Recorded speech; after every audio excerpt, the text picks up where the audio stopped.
Good morning friends. आज की इस वीडियो में हम चर्चा करने जा रहे हैं भारत की स्थिति, आकार और विस्तार वाले टॉपिक की। नेशनल ज्योग्राफी का टॉपिक है और इस टॉपिक में हम दोस्तों भारत की स्थिति के बारे में बात कर चुके हैं, साथ ही भारत के आकार के बारे में भी पूरी तरह से चर्चा कर चुके हैं। आज के इस वीडियो में दोस्तों हम बात करेंगे भारत की स्थलीय सीमा और तटीय सीमा की। तो मैं आपको बता देना चाहता हूं, भारत दो तरह की सीमाएं बनाता है। एक है आपकी स्थलीय सीमा और एक है तटीय सीमा।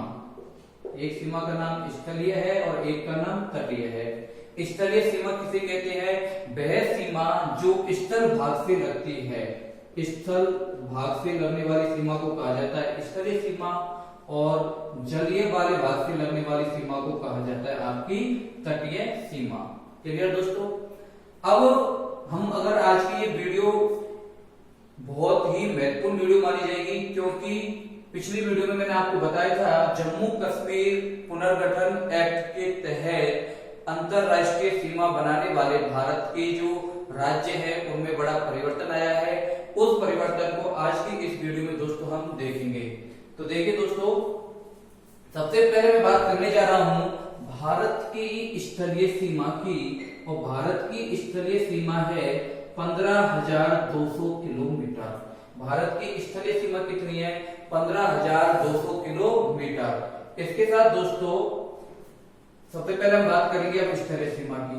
तो ये जो स्थलीय सीमा है यह 7 देशों से लग रही है। कितने देशों से लग रही है?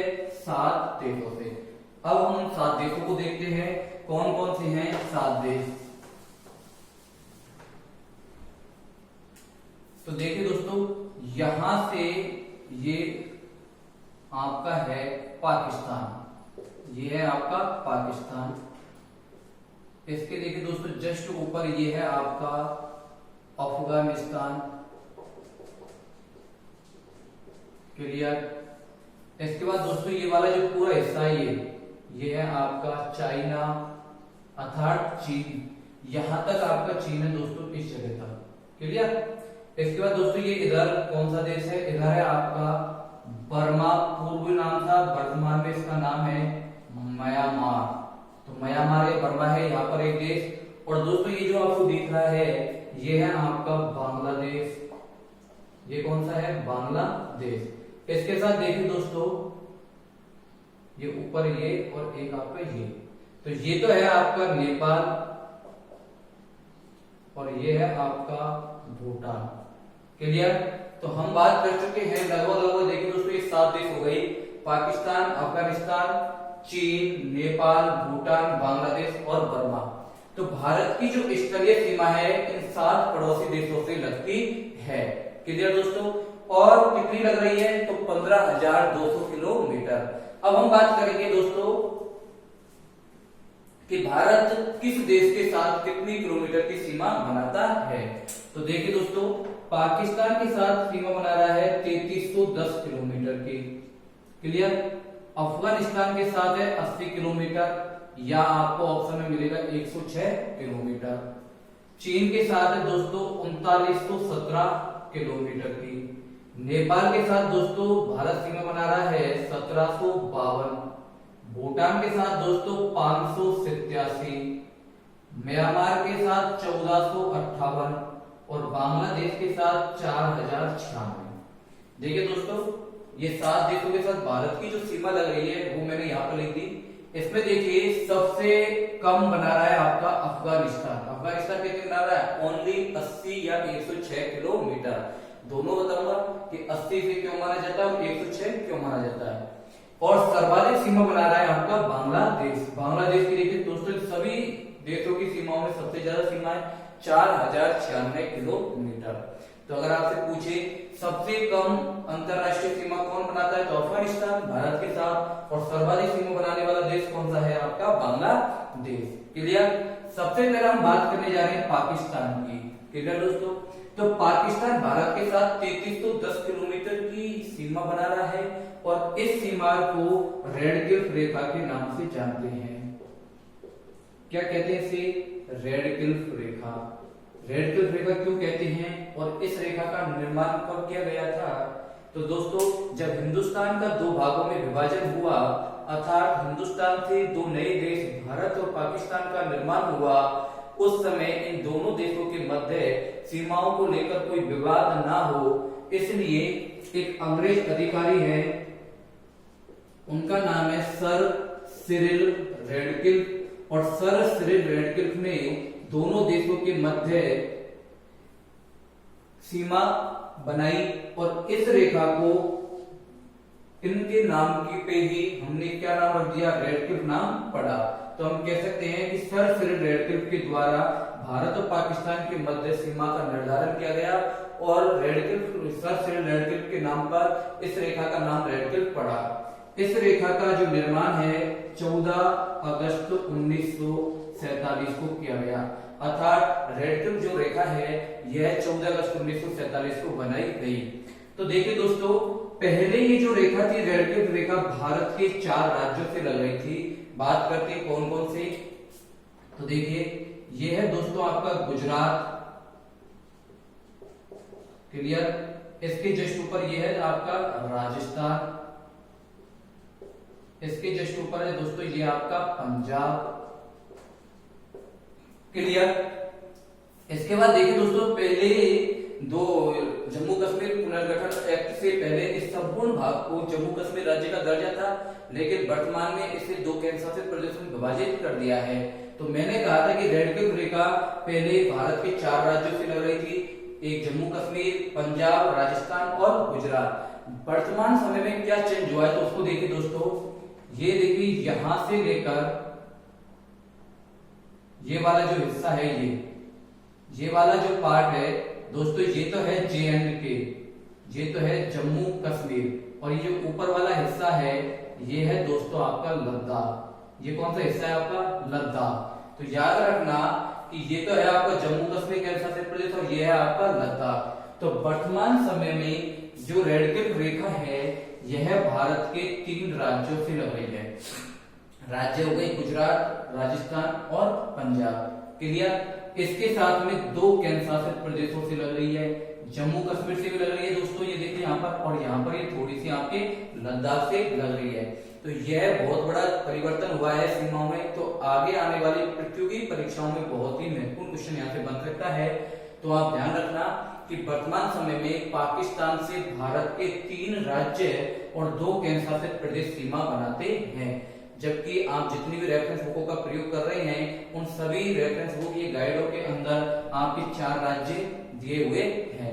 तो वो जो गलत है, तो दोस्तों रैडक्लिफ रेखा की कुल लंबाई पूछी जाए 3310 किलोमीटर है, जो भारत के 3 राज्यों और 2 केंद्र शासित प्रदेशों से लगती है, क्लियर। आगे बात करने जा रहा हूं मैं अफगानिस्तान की। तो देखिए दोस्तों, अफगानिस्तान से केवल भारत का एक ही क्षेत्र लग रहा है, वो है आपका लद्दाख। लद्दाख ही आपका अफगानिस्तान से लग रहा है। पहले अफगानिस्तान से भारत का एक ही राज्य लगता था जिसका नाम था जम्मू कश्मीर, क्लियर। लेकिन वर्तमान समय में जम्मू कश्मीर से 2 नए केंद्र शासित प्रदेश बनाए गए हैं। तो अब वर्तमान समय में अफगानिस्तान से सीमा बनाता है आपका लद्दाख। कितने किलोमीटर की सीमा है तो 80 और 106। तो दोस्तों 80 तो है आपकी NCERT की बुकों में, जो आपकी माध्यमिक शिक्षा बोर्ड की जो बुक चलती है NCERT की जो बुक है उनमें बता रखा है इसको 80 किलोमीटर, जबकि 2011 में जो संशोधन हुआ था उसके तहत है ये 106। अगर आपके सामने ये एग्जाम में आज अगर क्वेश्चन आ जाए और दोनों ऑप्शन में है तब आप 80 वाले पर क्लिक करोगे, 80 वाला आपका राइट माना जाएगा, क्लियर दोस्तों।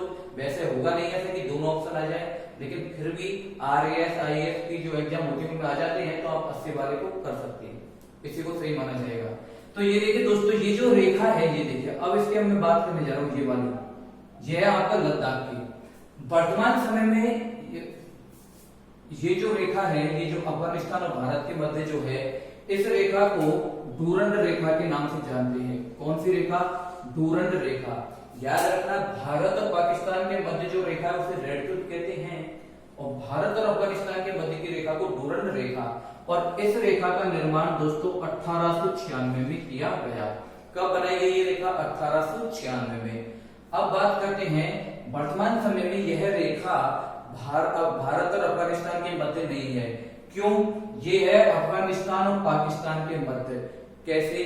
तो दोस्तों 1947 में जब देश आजाद हुआ उसके बाद पाकिस्तान के जो कबाली लोग थे उन्होंने जम्मू कश्मीर पर अधिकार करने के लिए आक्रमण कर दिया और उस आक्रमण में लगभग आधे से ज्यादा जम्मू कश्मीर पर कबालियों ने या पाकिस्तानी लोगों ने अपना अधिकार जमा लिया था और यूएनओ के द्वारा फिर भारत और पाकिस्तान के मध्य समझौता किया गया और दोनों देशों के मध्य युद्ध को रोकने के लिए LOC लाइन ऑफ कंट्रोल खींची गई, जिसके तहत जम्मू कश्मीर का कुछ भाग आज भी पाकिस्तान के पास है और इस भाग को दोस्तों हम POK पाक अधिकृत कश्मीर के नाम से जानते हैं। तो ये वाला जो हिस्सा है इस पर आपके किसका अधिकार है? पाकिस्तान का। तो ये देखिए दोस्तों भारत और अफगानिस्तान की सीमा यही तो लग रही है। तो वर्तमान में ये जो सीमा है ये किससे लगती है? पाक अधिकृत कश्मीर से। तो याद रखना अफगानिस्तान और भारत के मध्य अगर आपसे सीमा पूछे तो सीमा का नाम है डूरंड रेखा और वर्तमान समय में यह पाक अधिकृत कश्मीर से लगती है। इसके बाद देखिए दोस्तों चीन की बात करते हैं। चीन आपका भारत के साथ 3917 किलोमीटर की सीमा बना रहा है और देखिए दोस्तों ये कितने राज्यों से सीमा बना रहा है। तो सबसे पहले देखिए दोस्तों लद्दाख से चीन की सीमा लग रही है और लद्दाख के जस्ट दोस्तों नीचे ये है आपका हिमाचल प्रदेश और हिमाचल प्रदेश के ये जस्ट नीचे है दोस्तों उत्तराखंड। तो देखिए एक आपका लद्दाख, हिमाचल प्रदेश, इसके बाद आपका उत्तराखंड, नेपाल स्वयं में एक देश है और दोस्तों ये जो है ये है आपकी सिक्किम। ये कौन सा देश है? ये कौन सा राज्य है भारत का? सिक्किम। और दोस्तों ये वाला है ये है आपका अरुणाचल प्रदेश, AP मतलब अरुणाचल प्रदेश। तो देखिए चीन के साथ लद्दाख, हिमाचल प्रदेश, उत्तराखंड, सिक्किम और अरुणाचल प्रदेश ये सीमा बना रहे हैं। तो हम कह सकते हैं चीन के साथ भारत के 4 राज्य और एक केंद्र शासित प्रदेश सीमा बनाता है। बिल्कुल सही है, लद्दाख केंद्र शासित प्रदेश है और ये आपके हिमाचल प्रदेश, उत्तराखंड, सिक्किम, अरुणाचल प्रदेश ये 4 राज्य हो गए। क्लियर दोस्तों? चीन और भारत के मध्य ये जो अंतरराष्ट्रीय सीमा रेखा है इस रेखा को दोस्तों हम मेघ-मोहन रेखा के नाम से जानते हैं। क्या नाम है दोस्तों इसका? मेघ-मोहन। और ये इस रेखा का निर्माण 1914 में किया गया। तो याद रखना मेघ-मोहन रेखा किन 2 देशों के मध्य है? तो भारत और चीन के मध्य। रेड कर्व रेखा किन 2 देशों के मध्य है? भारत और पाकिस्तान के मध्य है। और डूरंड रेखा किन 2 देशों के मध्य है? तो भारत और अफगानिस्तान के मध्य है। क्लियर? इसके बाद दोस्तों हम बात करते हैं म्यांमार की। ये यहाँ से स्टार्ट होता है आपका म्यांमार, जिसका पूर्व में क्या नाम था? बर्मा। तो देखिए दोस्तों म्यांमार से सबसे पहला आपका अरुणाचल प्रदेश लग रहा है। इसके जस्ट नीचे दोस्तों ये है आपका नागालैंड, ये है आपका नागालैंड और इसके जस्ट नीचे दोस्तों ये है आपका मणिपुर, ये है आपका मणिपुर और मणिपुर के दोस्तों ये वाला है ये है आपका मिजोरम।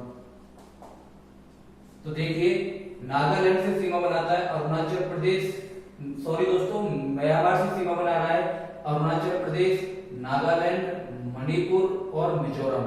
तो म्यांमार से सीमा बनाने वाले भारत के राज्य हैं 4 और कितने किलोमीटर की सीमा बनाते हैं? 1458।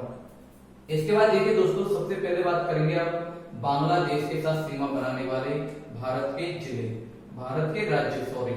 तो देखिए दोस्तों ये आपका बांग्लादेश है। बांग्लादेश की देखिए दोस्तों सीमा सबसे पहले एक तो मिजोरम से लग रही है, यहाँ पर देख रही है आपको। इसके बाद दोस्तों ये है ये आपका है त्रिपुरा, ये है त्रिपुरा। तो देखिए त्रिपुरा से बांग्लादेश की सीमा लग रही है, इधर आपकी मिजोरम से लग रही है 2।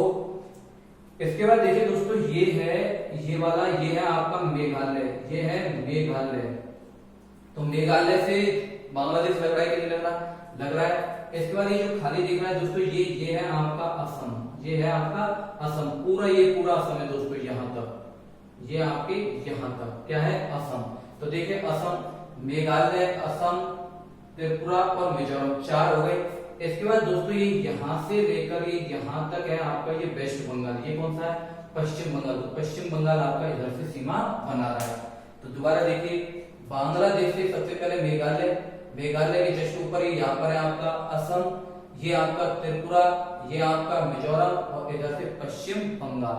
तो भारत के 5 राज्य आपके बांग्लादेश से सीमा बनाते हैं। कुल कितने किलोमीटर की? तो 4096 किलोमीटर की। क्लियर दोस्तों। इसके बाद हम बात करने जा रहे हैं नेपाल की। तो देखिए दोस्तों, नेपाल से जो सीमा लग रही है भारत की 1752 किलोमीटर है। तो देखिए नेपाल से सबसे पहले देखिए उत्तराखंड सीमा बना रहा है, यहाँ से इसकी सीमा लग रही है। इसके जस्ट नीचे दोस्तों ये है आपका उत्तर प्रदेश यूपी, और यूपी के जस्ट नीचे है ये दोस्तों आपका बिहार। तो देखिए उत्तराखंड, उत्तर प्रदेश और बिहार तीनों की सीमा नेपाल से लग रही है। इसके बाद ये है आपका पश्चिम बंगाल, पश्चिम बंगाल भी यहाँ सीमा बना रहा है, और साथ में आपका ये सिक्किम, तो सिक्किम भी सीमा बना रहा है। तो नेपाल से कुल भारत के कितने राज्य लगते हैं? 5 राज्य। कुल कितने राज्य? 5 राज्य। इसके बाद देखिए दोस्तों भूटान की बात करते हैं। तो भूटान से आपके देखो एक सिक्किम लग रहा है इधर से आपका अरुणाचल प्रदेश लग रहा है 2, ये यहाँ पर देखिए ये आपका पश्चिम बंगाल लग रहा है, और नीचे से असम। तो भूटान से भारत के 4 राज्य सीमा बना रहे हैं, सिक्किम, अरुणाचल प्रदेश, क्लियर, असम और आपका पश्चिम बंगाल। ओके दोस्तों, एक बार आप दोबारा मैप में देख लीजिए, कोई डाउट हो तो बताइए।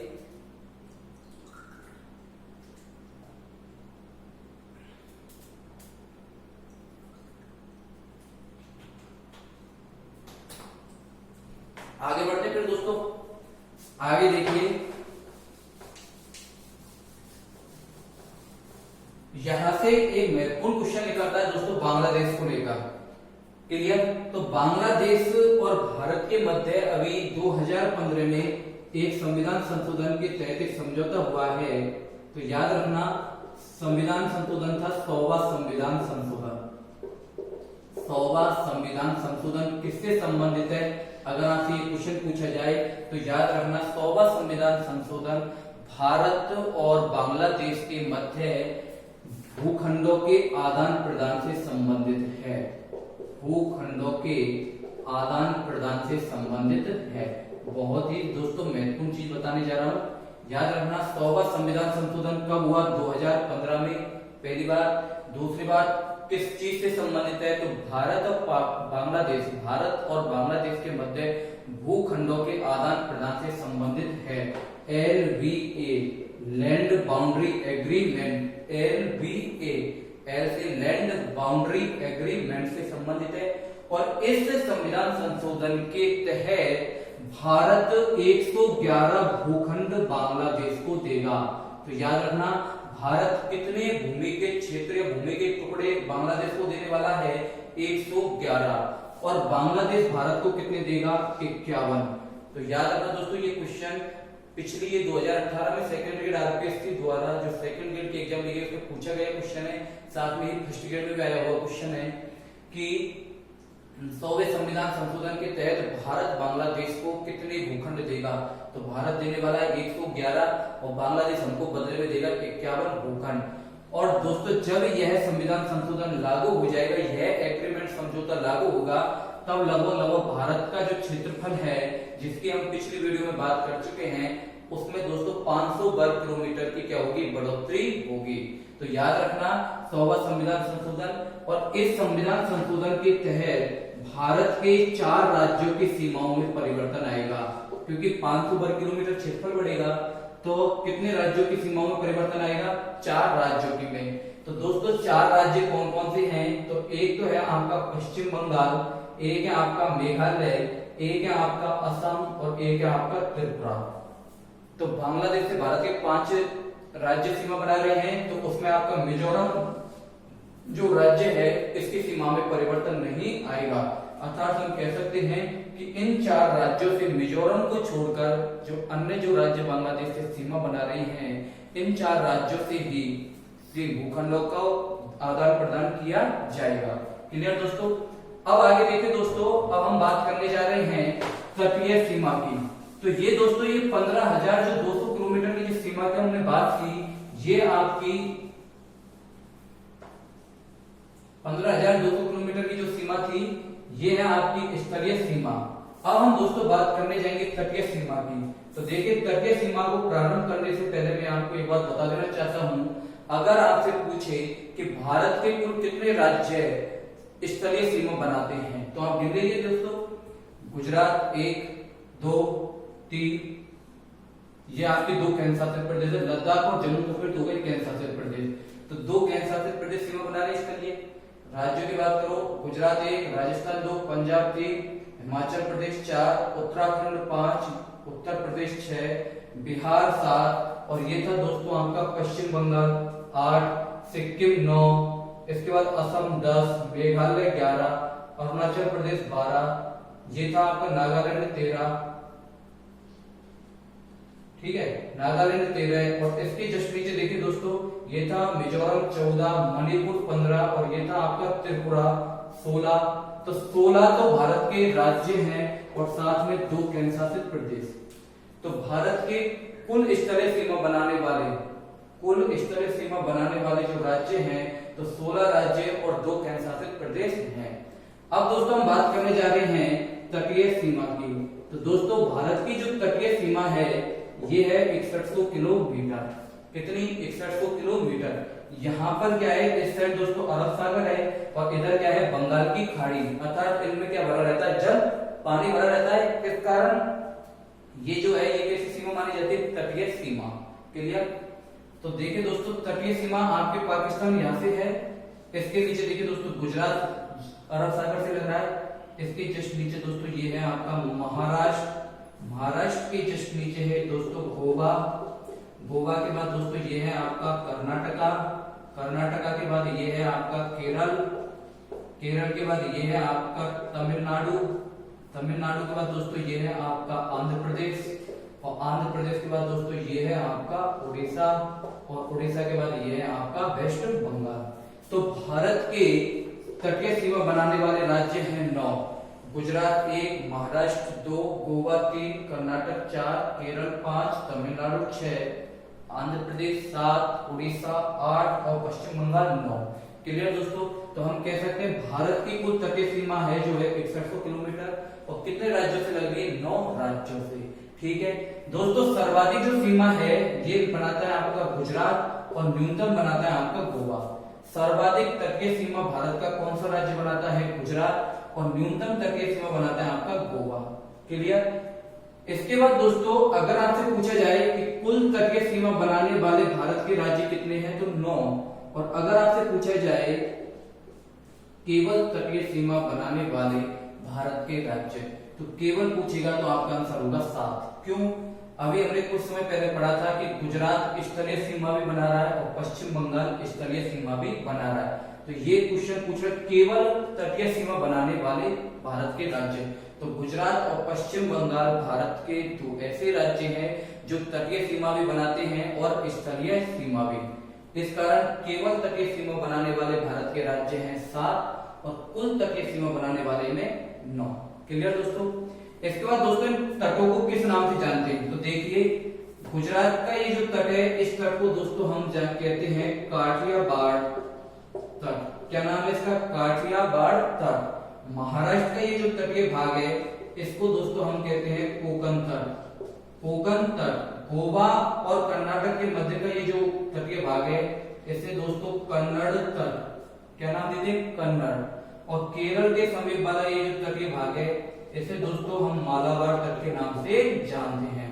तो याद रखना काठियावाड़ तट है गुजरात में, कोंकण तट है आपके महाराष्ट्र में, कन्नड़ तट है गोवा और कर्नाटका में, और मालाबार तट है आपके केरल में। इसके बाद देखिए दोस्तों ये संपूर्ण तो तमिलनाडु और ये कुछ आंध्र प्रदेश का हिस्सा, ये आपका कोरोमंडल तट है। ये कौन सा तट है? कोरोमंडल। बचा हुआ आंध्र प्रदेश और उड़ीसा का आधा भाग ये दोस्तों उत्तरी सरकार तट है। इसका नाम क्या है? उत्तरी सरकार। और उड़ीसा और बचा हुआ आपका पश्चिम बंगाल ये बनाता है उत्कल तट। तो याद रखना कोरोमंडल तट कहां से कहां तक है? संपूर्ण तमिलनाडु और आंध्र प्रदेश का कुछ भाग। ये देखिए यहां से यहां तक ये पूरा तटीय भाग कौन सा है? कोरोमंडल तट। बचा हुआ आंध्र प्रदेश और आधा उड़ीसा वाला भाग है आपका उत्तरी सरकार तट। बचा हुआ उड़ीसा और जो बचा हुआ पश्चिम बंगाल है जो जलीय सीमा बना रहा है वो वाला तट है उत्कल तट। तो याद रखना सर्वाधिक जो तटीय सीमा है ये बनाता है गुजरात और न्यूनतम तटीय सीमा बनाता है आपका गोवा। अगर आपसे पूछे सर्वाधिक स्थलीय सीमा भारत का कौन सा राज्य बनाता है, तो सबसे ज्यादा स्थलीय सीमा बनाता है दोस्तों पश्चिम बंगाल, और सबसे कम बनाता है आपका नागालैंड। याद रखना दोस्तों, सर्वाधिक अंतरराष्ट्रीय जो ये स्थलीय सीमा है ये बनाता है पश्चिम बंगाल, और न्यूनतम बनाता है आपका नागालैंड। इसके साथ देखिए दोस्तों, आज हम बात करने जा रहे हैं कि भारत के जो साइड में यहाँ पर भारत को एक प्रायद्वीप माना जाता है। प्रायद्वीप किसे कहते हैं कि वह स्थल भाग जो तीनों ओर जल से घिरा हो। तो भारत के तीनों ओर दक्षिणी भाग में या प्रायद्वीपीय जो पठार है तीनों ओर क्या है, जल से घिरा हुआ है। इस जल पर किसका अधिकार है? तो इस अधिकार की अगर हम बात करें तो समुद्री जो भाग होता है इस पर दोस्तों अधिकार किसका होगा?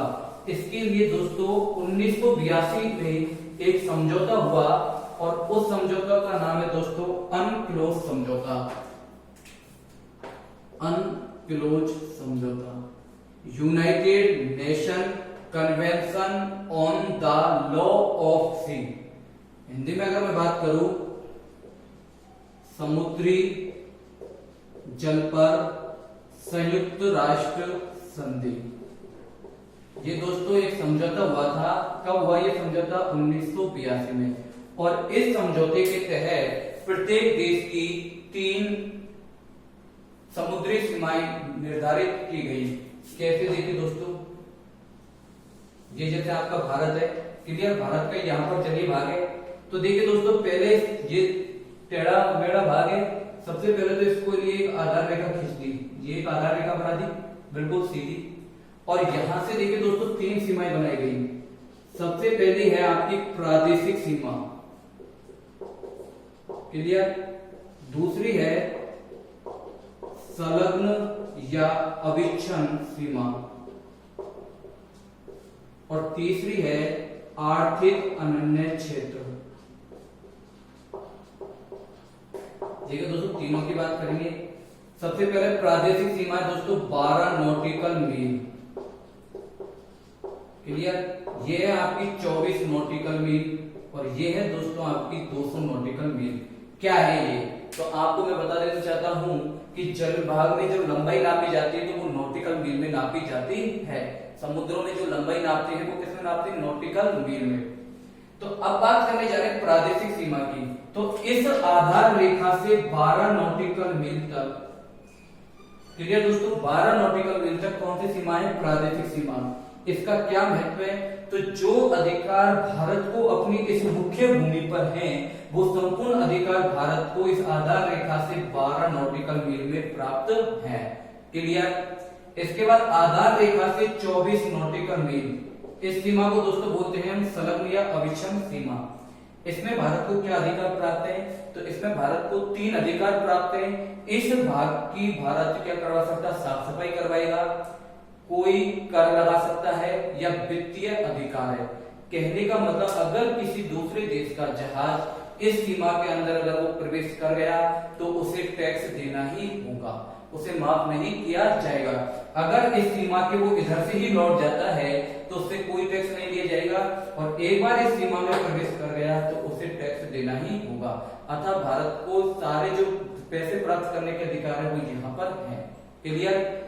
इसके बाद देखिए दोस्तों, ये यहाँ से आधार रेखा से 200 नॉटिकल मील, इसमें भी भारत को 3 अधिकार प्राप्त है। क्या? पहला अधिकार तो यह है कि इस क्षेत्र में भारत नई द्वीपों का निर्माण कर सकता है। क्या कर सकता है? नवीन द्वीपों का निर्माण। दूसरा दोस्तों, यहाँ पर भारत कोई भी अनुसंधान या परीक्षण कर सकता है। कोई मिसाइल बनाई, उसका अगर परीक्षण करना है तो परीक्षण कर सकता है, क्लियर दोस्तों।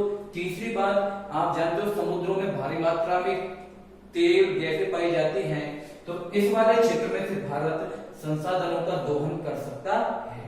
तो ये याद रखना, अगर आपसे पूछे प्रादेशिक सीमा कितनी है तो 12 नॉटिकल मील, संलग्न या अविच्छिन्न सीमा है 24 नॉटिकल मील, और आर्थिक अनन्य क्षेत्र EEZ कितना है तो 200 नॉटिकल मील। इसमें भारत को क्या क्या अधिकार प्राप्त है ये आपको यहाँ पता चल गया होगा, क्लियर दोस्तों।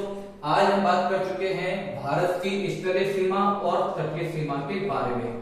तटीय सीमा थी दोस्तों 81 किलोमीटर 6100 किलोमीटर, और स्थलीय सीमा है 15,200 किलोमीटर। अब दोस्तों पूछा जाता है भारत की द्वीपों सहित तटीय सीमा कितनी है? द्वीपों सहित तटीय सीमा, तो आपको मैं बता देना चाहता हूं, यहाँ पर आपका एक द्वीप है अंडमान निकोबार और इधर आपका द्वीप है एक लक्षद्वीप। तो दोस्तों जो 6100 किलोमीटर जो सीमा थी ये आपकी यहाँ से लेकर या पश्चिम बंगाल तक ये वाली सीमा है। अगर इन द्वीपों की सीमाओं को भी हम काउंट कर लें इनको, तो देखो दोस्तों ये हो जाते हैं 7516.5 किलोमीटर, 7516.5 किलोमीटर। तो इसमें 6100 किलोमीटर के साथ साथ आपकी द्वीपों की भी सीमा आ गई। तो दोस्तों अगर आपसे पूछा जाए भारत की कुल सीमा कितनी है, तो दोस्तों 7516.5 में हम 15,200 को जोड़ सकते हैं, तो 0.5 और 22,716.5, तो भारत की कुल सीमा है जो 22,716.5 है। इसमें आपकी तटीय सीमा भी शामिल है, स्थलीय सीमा भी शामिल है और ये द्वीपों की सीमा भी शामिल है। क्लियर?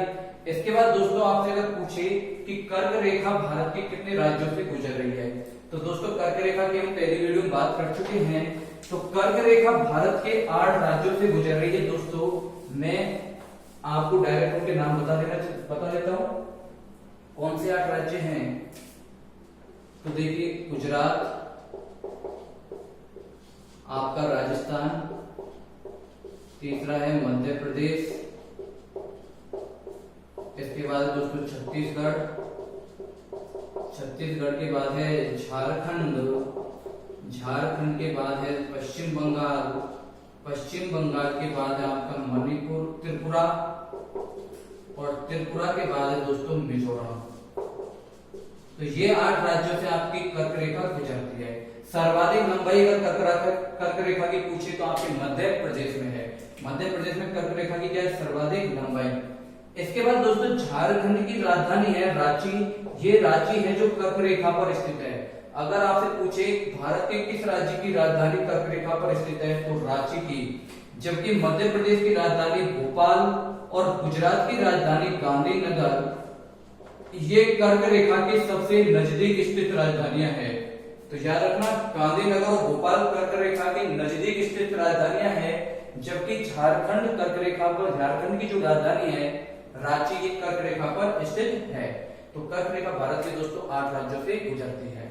क्लियर दोस्तों? तो आज हमारा यह टॉपिक पूरी तरह से कंप्लीट हो गया। आगे हम बात करेंगे भारत के भौतिक स्वरूप की, बहुत ही महत्वपूर्ण टॉपिक है। दोस्तों अगर मेरा वीडियो आपको पसंद आया हो तो आप मेरे चैनल को शेयर करें, सब्सक्राइब करें और साथ में दोस्तों मेरे वीडियो को लाइक जरूर करें। ओके दोस्तों, मिलते हैं अगली वीडियो में।